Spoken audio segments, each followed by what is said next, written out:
Today we're going to be going to my friend Joshua's house, who lives like an hour away from here. He's an amazing cinematographer. Him and his wife both do weddings together. They came to Hawaii with me and Emily recently and filmed our wedding, did an incredible job. So we're going to his house today and we're going to get that video started over there. So let's get over there right now. Okay, so we made it to Joshua's house and let's talk about a little bit what he does. So let me introduce you guys first. What's up? My name is Josh Neal. I'm a commercial director of photography. I do commercial work, TV ads, that type of stuff, and then I do destination weddings with my wife. Yeah, he's really good at what he does. Like I mentioned before, he went to Hawaii with me and Emily and did a phenomenal job on our video. But one thing I really wanted to talk about and show you guys is he has quite a gear arsenal. Wouldn't you say, man? Yeah, I have a lot of gear, Let's definitely check out that gear now because it's pretty awesome. And I wanted to talk about like, why do you need cinema gear? What's the difference between like a cinema camera and a DSLR? So let's get into that right now.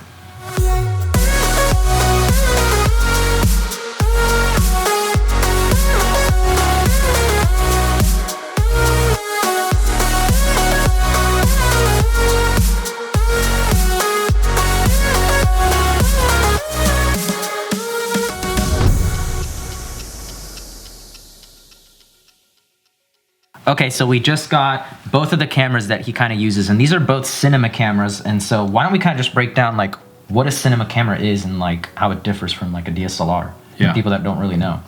So cinema cameras, for the most part, are what most cinema stuff done. Most movies are shot on a cinema camera. So if it's like Arri, if it's Red, Panavision, most of those are, people know as a cinema camera. This weighs like 20 pounds, yeah, for real. It's stupid. It's fully rigged out, but it's like 20 pounds. I can't imagine holding that for like it's a full video shoot. Yeah, it's a rough day. But just recently picked up the Blackmagic Pocket Cinema 4K for me and my wife to shoot weddings on, and I've really fallen in love with it. I feel like the average person would never know that I'm shooting on that versus this. The codec holds up really well. The color science is really great. And they both shoot raw videos. So it's like a raw photo that you would shoot and you have all the capability to edit and post. It's the same thing in video. So I can change everything down to the ISO in post.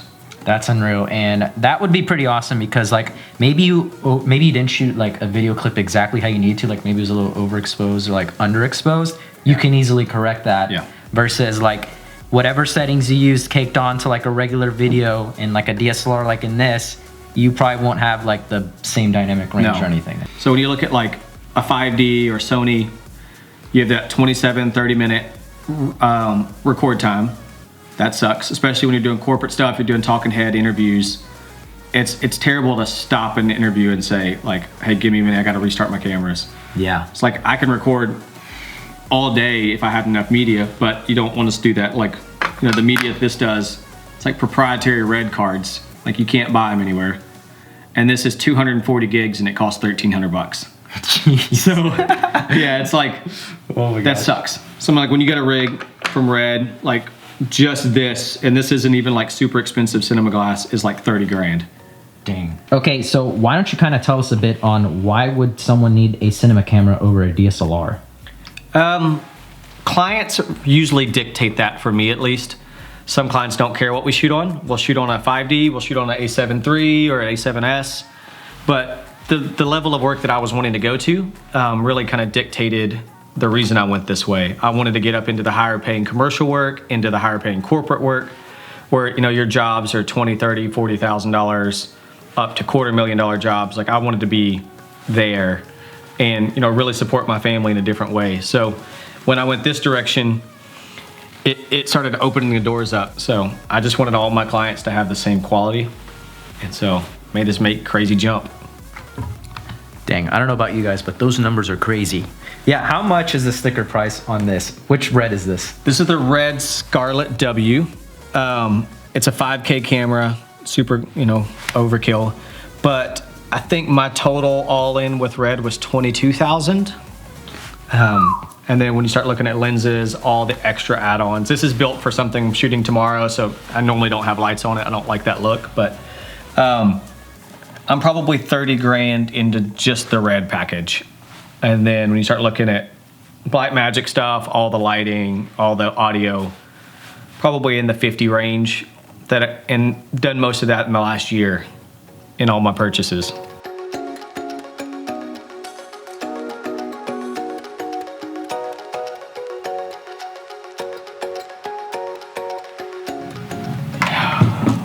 I don't know how you carry that on a gig all day. It's miserable. I'll run this one. This one's easy. Everybody wants that one. Put that on a monopod, you're set. Funny thing is, this is like twice as heavy as that. Yeah.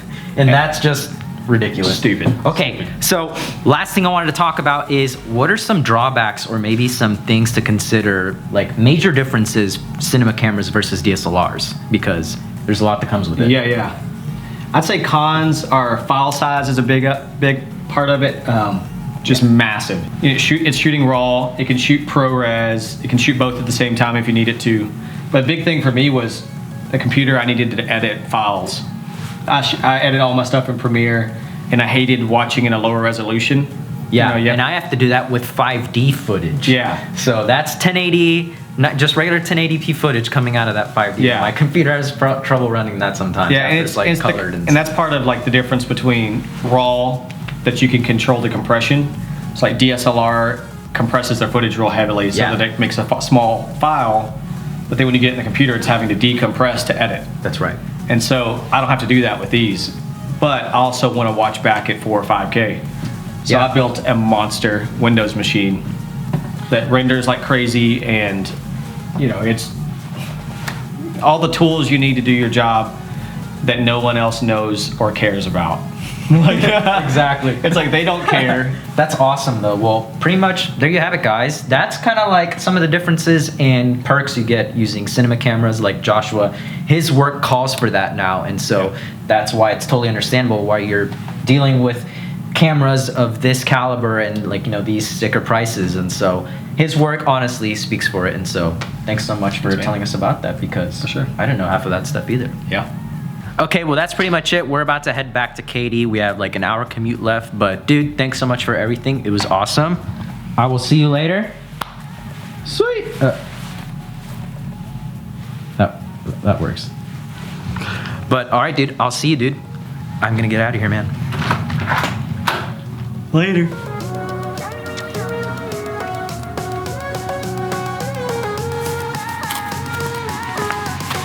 All right, guys, well, I hope you enjoyed that little insight into cinema cameras. I'm sure that, if your work calls for that, then investing in a cinema camera is honestly worth it. So I hope I get to that level one day, but for the meantime, 5D Mark IV will work pretty good for me. But let's get back home into the office.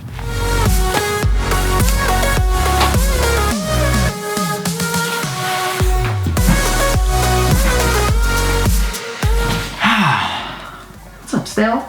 That's pretty much it for this video. Hope you all enjoyed that insight into cinema cameras and the differences between DSLRs and cameras of that caliber. So leave a like if you enjoyed, comment down your thoughts on what you think about cinema cameras, and I'll see you guys in the next video. I have some editing to do.